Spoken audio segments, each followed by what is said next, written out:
যে যদি সুযোগ থাকে আমি যদি দেশে যেয়ে খেলতে পারি, মিরপুর টেস্ট হবে আমার জন্য লাস্ট। হুট করে সাকিব আল হাসানের এমন সিদ্ধান্ত অনেকেই অবাক হয়েছে সাকিবের ভক্তরাও। সাকিব হুট করে অবসরের এমন একটা ঘোষণা কেন দিয়েছেন তা হয়তো এখন পর্যন্ত অজানা, তবে খানিকটা ইঙ্গিত কিন্তু পাওয়াই যাচ্ছে। চাপের মুখে পড়ে সাকিব হয়তো টেস্টকে বিদায় জানাচ্ছে। সাকিবের নামে যে মামলা হয়েছে, সাকিব বাংলাদেশে আসলে হয়তো পুলিশের দ্বারস্থ হতে পারে এমন শঙ্কায় আছেন সাকিব আল হাসান।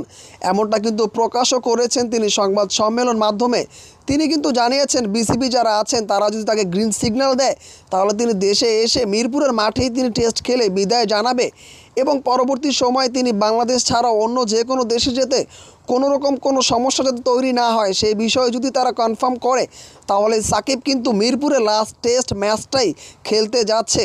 আর না হলে ইন্ডিয়ান ম্যাচেই সাকিব আল হাসানের কানপুরে শেষ টেস্ট হতে যাচ্ছে।